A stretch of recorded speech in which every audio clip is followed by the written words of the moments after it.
Okay, all right. We're going to get started here. So, as I was saying at the beginning, this is a very important topic, especially right now. And we are very close to start Hispanic Heritage Month. And I thought that doing this webinar with time will allow us to think how we want to approach it in our classrooms. I also teach. I'm teaching two sections of Spanish 4, one of AP language and one of AP literature. So I also have the, idea of sharing with my students Hispanic Heritage Month and how to do it in this moment. It's a very difficult moment for everyone because let's think about the administrators. Administrators, they want good relationships with their community, and some administrators are concerned about how we approach things in our classes. Um, some parents are concerned about the environment. The students can be concerned because they are exposed to many things in social media. And of course, we as teachers are concerned because we are the ones who have that direct line with our students and with this specific topic. Whether you teach the class or you have a Spanish club or you have an activity related to Hispanic culture, this year is a challenging year because of everything that is going on. And I thought, okay, how can we make this important, meaningful, and not that scary for our students? So that's the idea with the webinar today. So let's think, what are we celebrating this month? Obviously, we live in the United States of America, and this is a country with an important influence of the Hispanic culture, not just because part of the territory of the current United States was part of Mexico in the past, not just because Santa Fe was the first city built in the United States and it was actually built by Spain. So Spanish was the main language. So we can say that the first European language in the United States was Spanish. Not just because of those things, and sometimes we just focus on those things, but because Spanish and the Hispanic culture are part of the community. And when someone or some things, especially cultural things, are part of the community,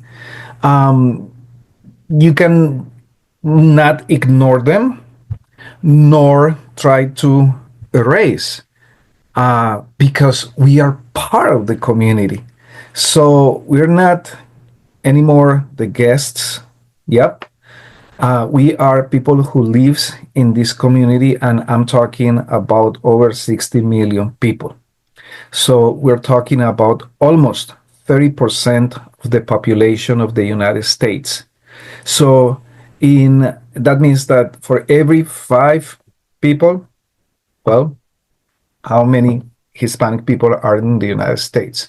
So we are celebrating this month because it's part of our culture as this country.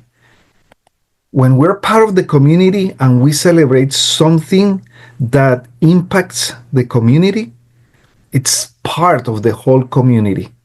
So it's important to see it that way versus seeing it as, oh, we're just celebrating that little group, that little group over there. No, no, no, no. We're part of the community. We're immersed in the community. So it's a community celebration. So it's very important to approach it that way, because the less we put the Hispanic community on a corner, see, the more our students will understand that we all belong. So why a whole month and not just one day? Obviously, because of the influence of the Hispanic community overall in the United States. It's so strong that, a month, not just a day, it's important to uh, not just celebrate, but to honor the community in the United States. How do we feel? And when I say we, of course, I'm Hispanic, I'm originally from Colombia. How do we feel about this celebration in the United States? I had a conversation with my students a few years ago, and I asked them, how do you guys think that I feel during Hispanic Heritage Month? And most of them say, well, we think that you are very happy because you feel celebrated, because everyone is saying to you, Happy Hispanic Heritage Month. Maybe you're getting presents. And I'm like, no, no, y no. So it's interesting, because even though it's well known that we celebrate Hispanic community, Hispanic culture during this time, it has become more like a commercial thing. So we see a lot of advertisement, maybe in Spanish or with translation in Spanish or with a Hispanic flavor. We see a lot of that stuff. But do we as Hispanics feel more welcome within our communities because it's our month? No. What happens in Christmas? Everyone is saying Merry Christmas. 4th of July, Happy 4th of July. Thanksgiving, Happy Thanksgiving. But I have never heard Happy Hispanic Heritage Month. Heritage Month. Okay? So, how do we feel about the celebration? And maybe we should start, making ourselves feel special and remind everyone that it's Hispanic Heritage Month. So it's like common word. Is it truly honoring the community or more of a commercial strategy? So as I said, economy and money moves the world, and they know that by taking as an excuse Hispanic Heritage Month, maybe they can attract more people. My daughter is visiting me, so give me 2 seconds. Hey, mi amor. Okay, she always comes and visits me halfway through the webinars. So I have prepared some materials for you that I will share with everyone who's here. And the first one is related to these essential questions. So starting with essential questions. So the learning goal here, this is kind of like a teacher guide. Students will use essential questions to explore the meaning, purpose, and impact of Hispanic Heritage Month and articulated, informed, empathetic perspectives. Okay? So this is success of criteria, student-friendly. Like I can explain what we're celebrating and why it matters. I can name multiple perspectives, not just my own. I can support a claim with evidence or lived examples, and I can speak and listen respectfully. There's the materials. This is the setup.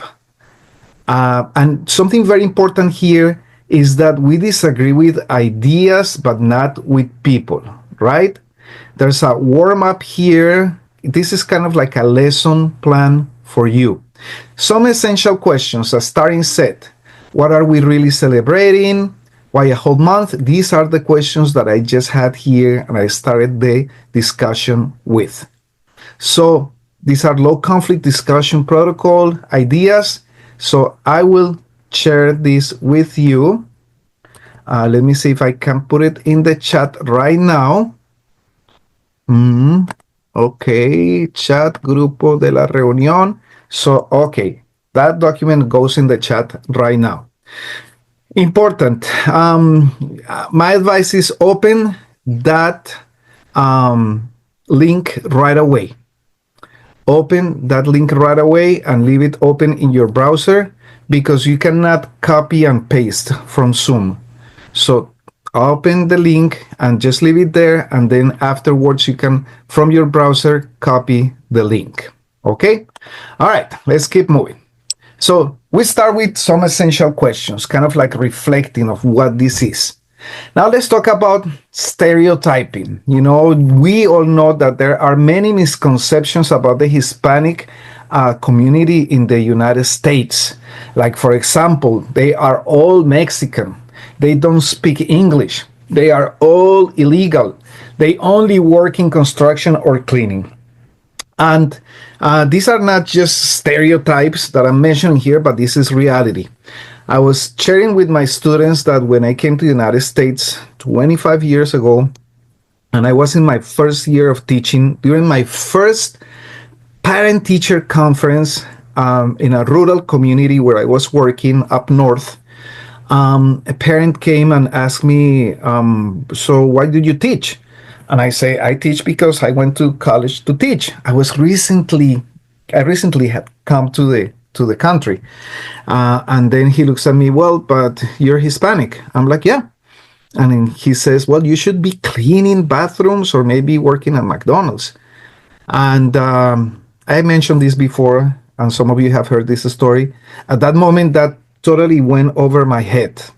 I was recently in the country. I didn't know many things that were going on, but I just say to the person, no, I went to college and I studied to become a Spanish teacher, and that's why I'm here. So the guy looked at me and didn't say anything else. Maybe he was expecting another kind of reaction. But the stereotypes, I mean, where is this guy? Where did he hear this? Somewhere. And he was a parent. So chances are that his kid or kids hear the same things.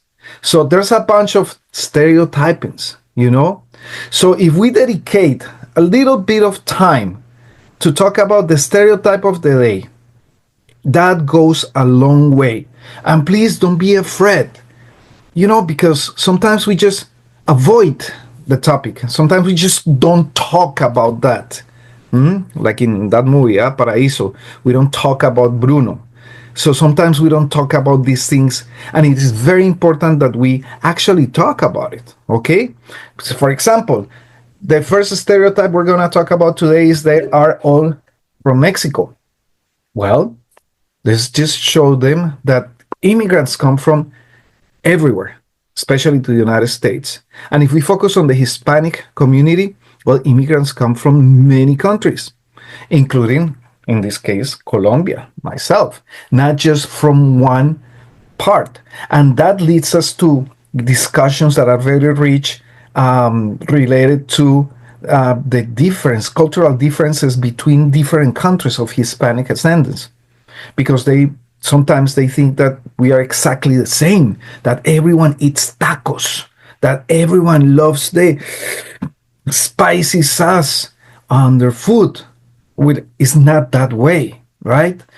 When I think about the rich Mexican food and I think about my Colombian food, sometimes I think Colombian food is really boring, because Colombian food is not that spicy, but it's not as full of flavor like food from Mexico or Peru and the variety.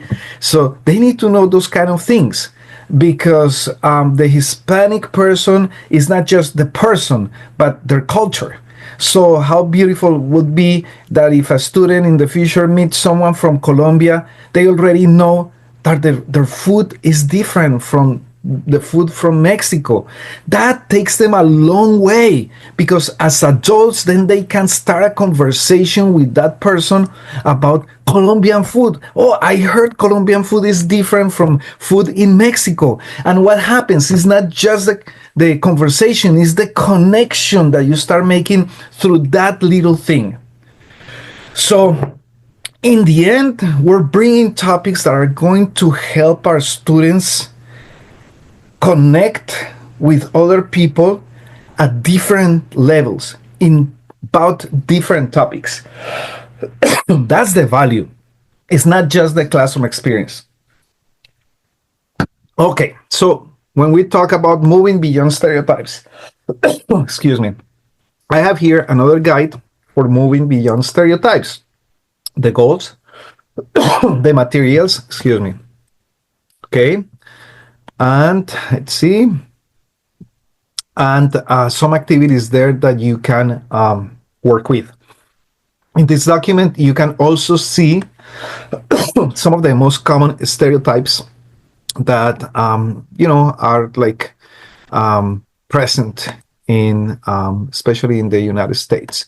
So I'm going to share the document link right now in the chat for you guys to take a look later.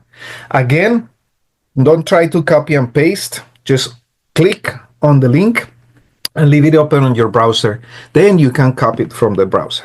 Okay? Entonces, let's move beyond stereotypes. Highlight diverse voices and contributions. Why I'm saying this is because it's very common to only focus on the celebrities. So 7 out of 10 classrooms that I enter to visit teachers are full of posters of Gloria Estefan, Shakira, Celia Cruz, Antonia Novello, Cesar Chavez, and probably I'm mentioning, the most common posters out there.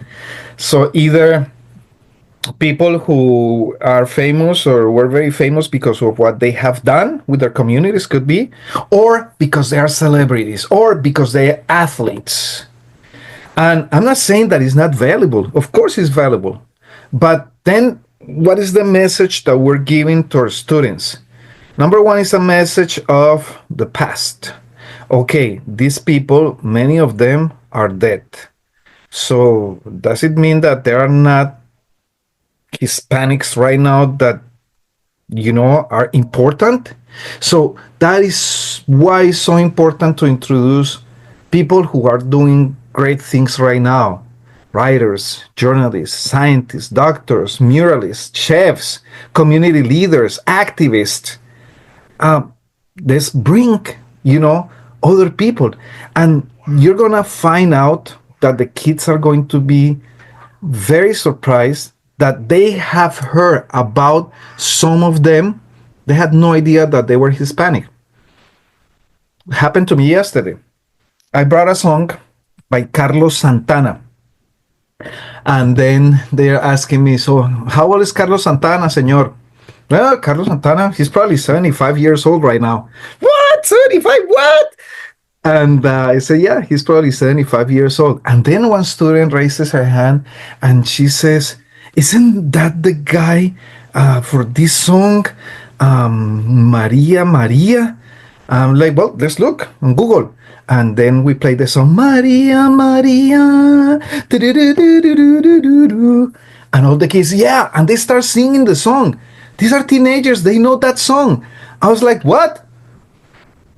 They had no idea, even though his name is Carlos, they had no idea that he was a Hispanic person who's alive and has been very important in our community. Okay?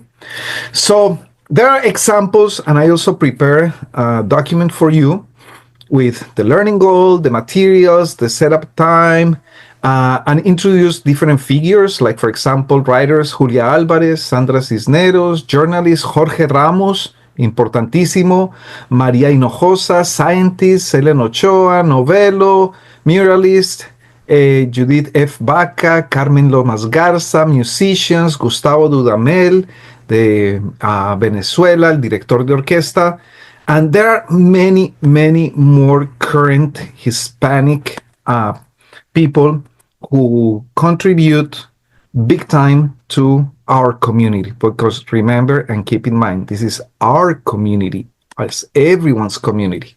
Okay, I'm going to share the chat of the meeting, as I promised, this document as well.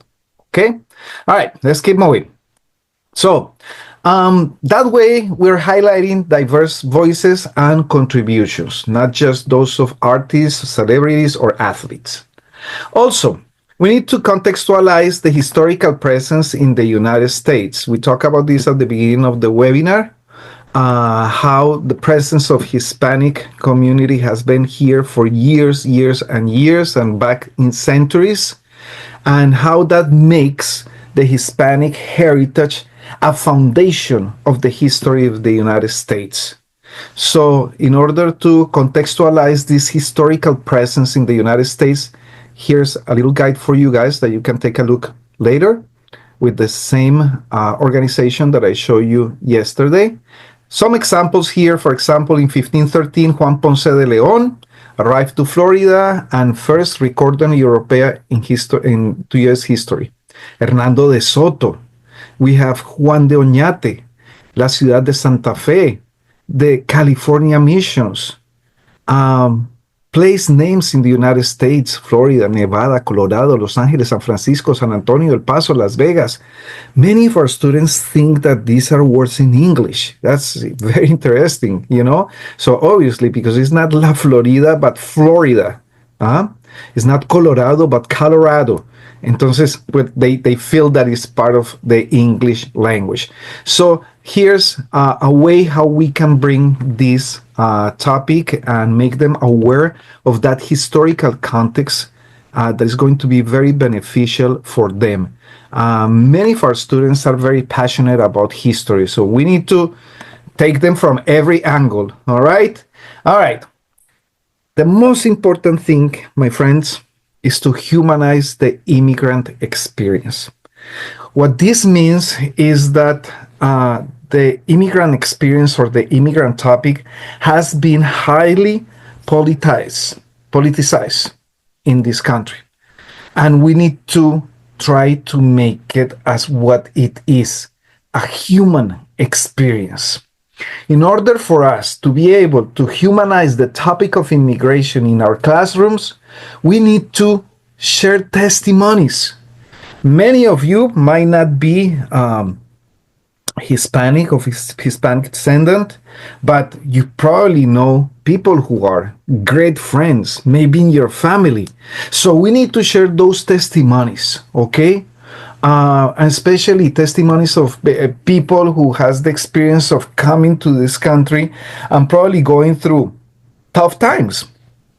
We come in many ways. We come by plane, we come by boat, we come walking, but there are struggles, you know, beyond just the fact of the way we came into the country, because we have feelings. It's important to avoid kind of like the caricature, you know, through surface level celebrations. When we just celebrate through the sombreros, the tacos, the dance, it stays very, very surface level. And that's why sharing about the human experience is so important, because that's what is going to be relevant and important for our students. We need to use real stories, and we can use also the famously well-known comprehensible poetry. Some of you might know that I write poetry for Spanish students, and I call it comprehensible poetry because I write at different levels. I write comprehensible poetry because I think that we don't use poetry enough in our classes, and because students sometimes don't get as overwhelmed when you present them with poems versus presenting them with a whole novel.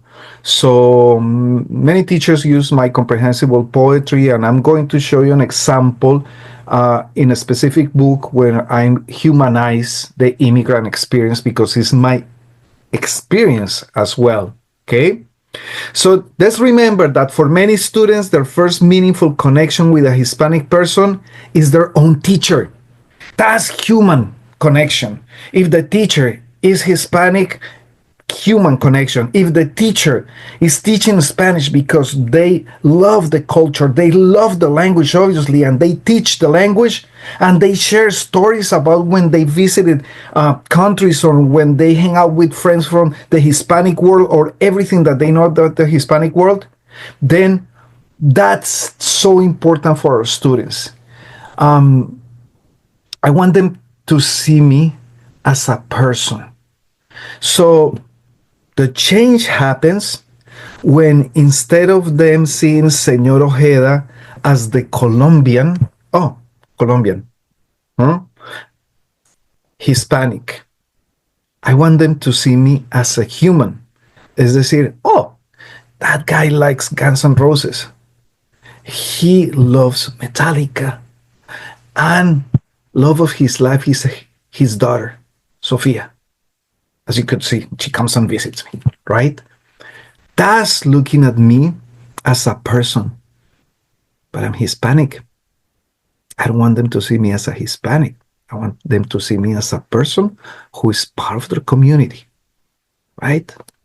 Okay, so humanize the immigrant experience.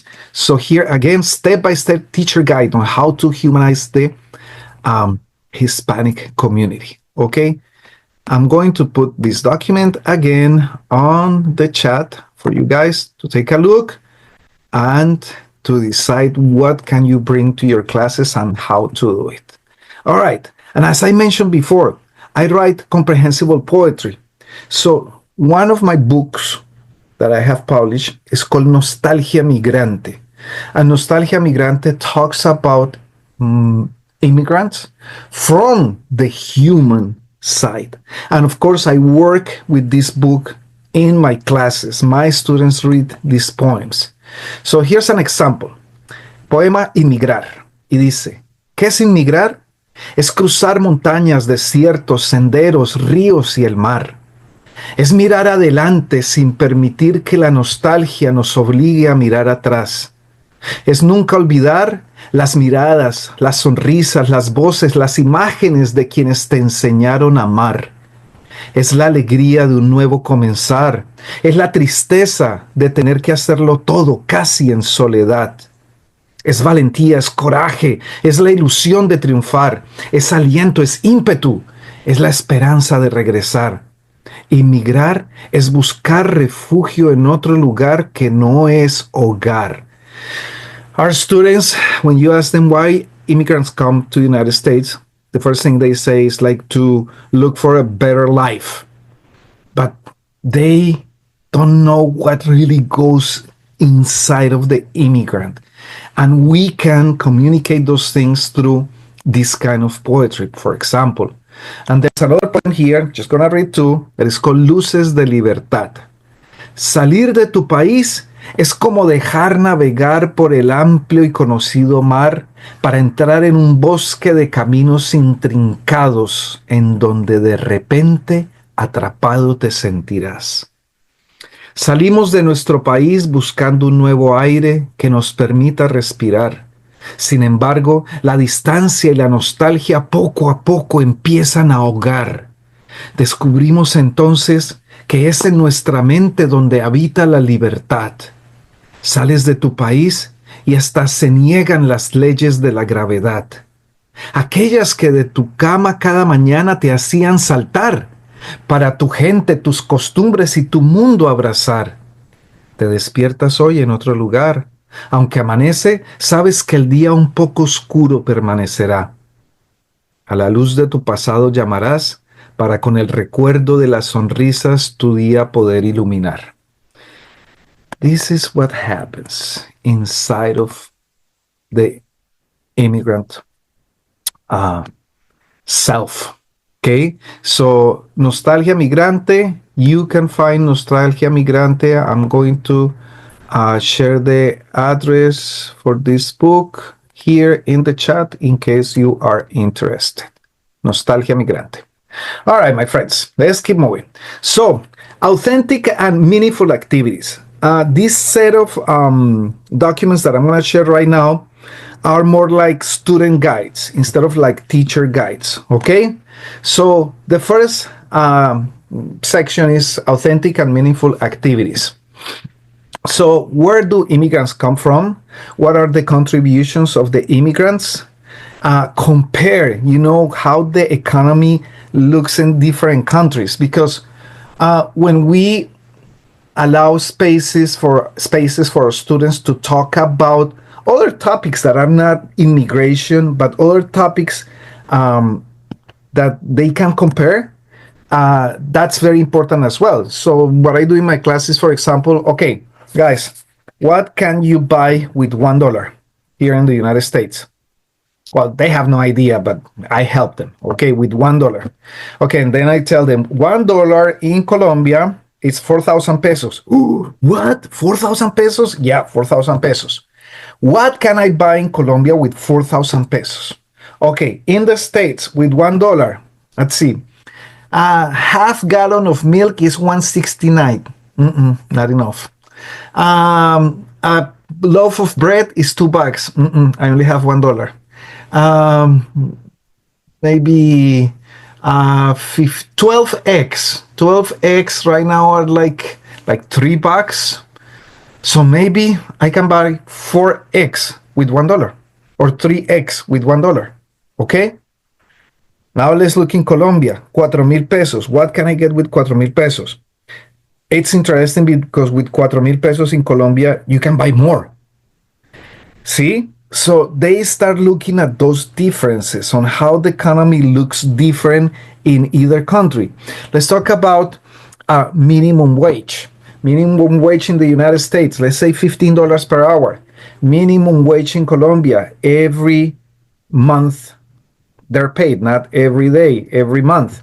And right now, the minimum wage in Colombia could be probably 1 million pesos, which is the equivalent to probably about $400. But if the minimum wage in the United States is $15, that means that people can make up to $80, $90 a day. So in 5 days, they can make the minimum wage that people makes in 1 month in Colombia. See? And compare them. What can people afford in Colombia with that money?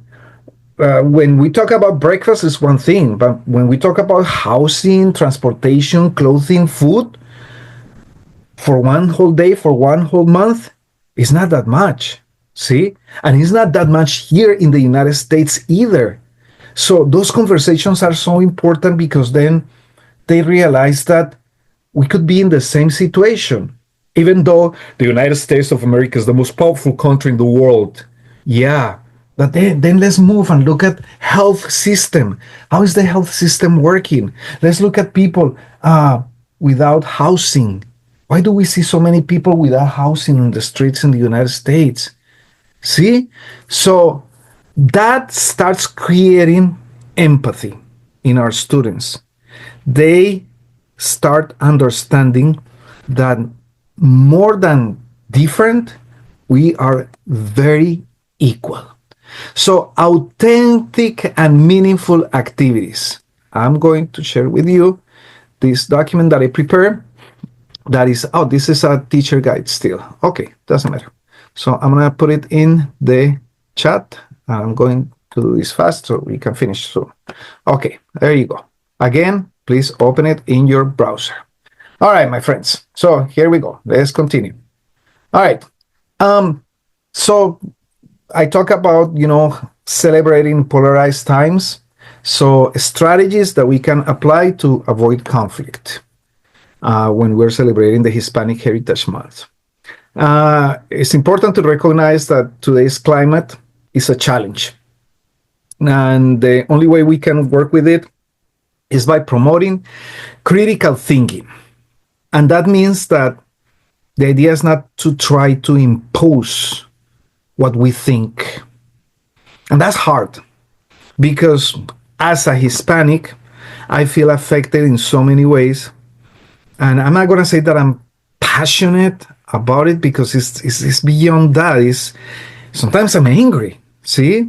And I want to say things, but that's not our job as teachers. Our job as teachers is to give them the tools to promote that critical thinking, to promote empathy, but to avoid the confrontation. And I'm saying this because when I started teaching in the United States, I didn't avoid the confrontation, and I was in a very rural school district, and I did have some students reacting in very negative ways to me and to my class, and then I had issues because I thought that, by expressing what I was thinking while I'm watching the videos that we all watch in social media, that was right. And I had to polish myself because then if we do that, we are pretty much not giving the right message. On the other side, if we don't say anything, I'm not that political, so I try not to be very political in my classes, so we don't talk about this. No, that's not either the solution. Okay? So, again, how to celebrate in polarized times? Let's focus on the human, not the political. So, like for example, these activities, stories that inspire. So, let's research someone in their community and let's share the story. If it's a small town, for example, you're working in a small town, look at the closest urban, bigger city. Let's say that you are in Janesville, Wisconsin, and there are not many figures, but maybe in Madison or maybe in Milwaukee, you can find Hispanic people who are making a difference, and we help them research about them. And because they're close, why not maybe invite them to the classroom? Okay, and then we ask the students, what values do we share with this person after we hear their story? So we're not confronting anyone. We're bringing examples that are good for our community. Okay? The questions, let's ask questions. Let's use the power of questions. Well, but when you ask questions, we need to be prepared for any type of answer, right? Because our answers reflect what we have lived and what we have grown and the environment we have been exposed to. So let's be aware of that as well. So thought-provoking questions, not confrontational questions, and like let's make them think, okay, what contributions of the Hispanic community are part of your life?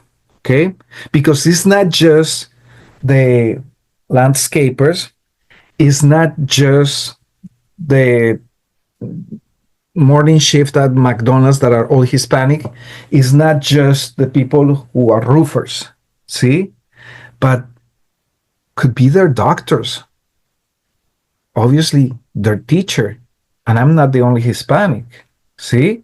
So it's like a process of helping them opening their eyes so they see the value and the importance, and they see how we're part of the community. See? And what will happen if these contributions disappear? What will happen to the country? Unfortunately, and just between you and me, we are starting to see that. A few years ago was kind of like even a joke. There was a movie, A Day Without a Mexican, and people will just laugh about the movie. But unfortunately, that can become a reality. See, and that was only based on services. But right now, we talk about family. We are so part of this community that our families, the Hispanic culture is present in our families, in our group of friends, in our social life. And when that part is touched, that hurts big time. Okay? So, highlight cultural points of connection, for example. Let's compare. Let's prepare them for the cultural comparison in the AP exam. And I'm sorry that I'm saying AP because College Board doesn't like when other people outside of College Board says AP. They think we're robbing something or whatever. But let's prepare them right away for the AP exam. So how to highlight cultural points of connection. So this is a student guide for that. So why are we doing this? When learning about cultures, it's easy to focus on differences. But to build understanding and respect, it helps to start with the similarities we share. This activity will help us connect Hispanic traditions with U.S. customs by noticing what values we have in common. So here we got, let's explore traditions, let's compare with the United States, let's share your connection, let's reflect. So they are the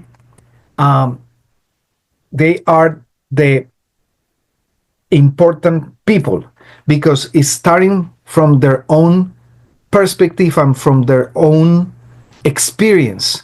So it's not learning about that group of Hispanic community in the corner. We need to involve them first. That's also what interculturality means. So they know that they're reflecting about their own life as well. Okay, I send the document. Take a look later. All right, we're almost done, my friends. So, all the way, we have some collaborative, inclusive projects. So, projects where kids work together, like for example, creating a big mural. See how we celebrate when we work together. So, there are some collaborative and inclusive projects that I'm sharing here. Okay, mural or poster, bulletin or newsletter, video, and the directions are there. I'm sharing them with you as well. Okay, all right, here we go. All right, my friends. So we're almost done. So positive and constructive language. This is so important. This is key to help our students express themselves in a different way. Instead of illegals, let's use documented and undocumented immigrants. That's so important because it these words like community, contribution, dignity, diversity, richness are the type of words that we need to keep sharing in the classroom because everything in the end is language. This might not be related, my friends, but I was thinking this morning why learning English is so cool for other countries. And this happens almost worldwide, especially English from the United States. It's not a political thing, it's not a linguistic invasion.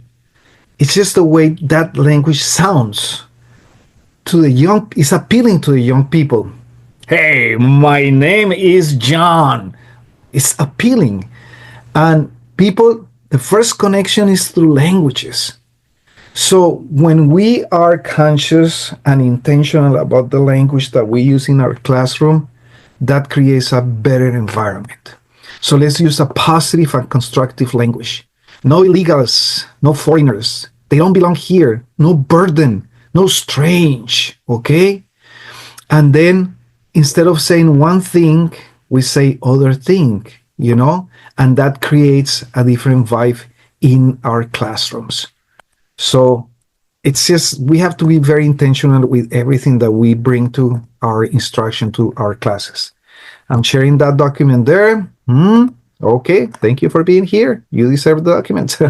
Okay, so to close, Hispanic Heritage Month should be an opportunity to help our students become better human beings, not just to help them learn about the traditions of the Hispanic culture.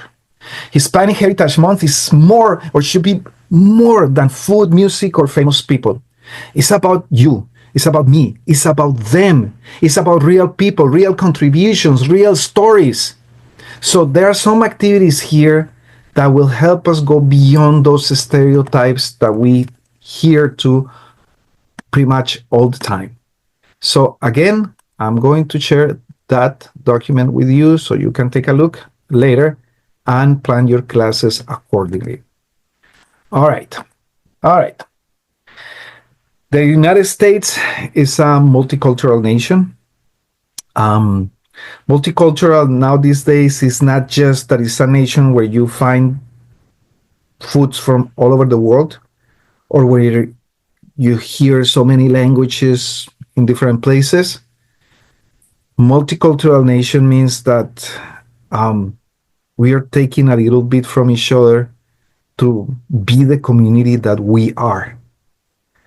And that's so important. Value the dignity and humanity of the Hispanic community beyond just the politics. Connect with real stories, not with stereotypes. And feel part of a project that is rooted in respect, inclusion, and mutual learning. So let's help our students understand who they are, where they are, how do they belong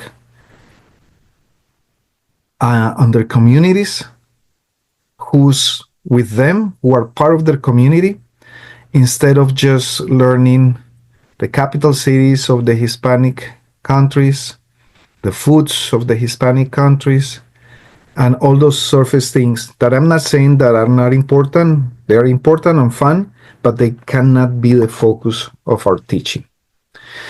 All right, so this was the presentation. A couple of things before I finish. Last year, I started connecting with classrooms for during Hispanic Heritage Month, and I call them Hispanic Heritage Month Zoom gatherings with Diego Ojeda. And the idea was to connect with different Spanish classes and talk. So we can get together to practice a little bit our Spanish. Doesn't matter the level. Kids can prepare the questions, and many kids in many schools prepare their questions.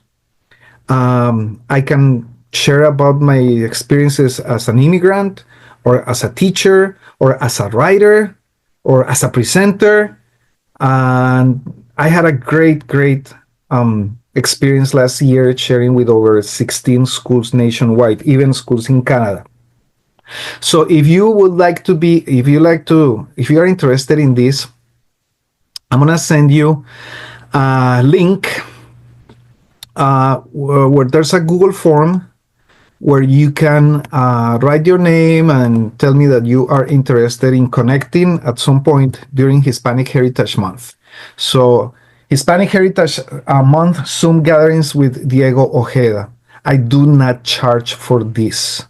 Okay, the point is not to make some money out of this. The point is to help our students with all the things that we just mentioned during the webinar. Okay, I thank you very much for your participation, for being here, for being so patient. It's already 3:11.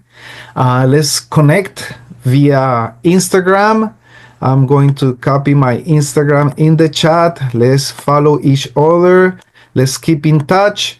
My next independent webinar is going to be in about a month. So thank you so much, and I would like to know if there are any questions. Otherwise, please write on the chat anything that you would like to write, what you think about the webinar, and so on. And I will read you here. So please write in the chat, what do you think about this time that we spent together? I'm going to stop the recording now.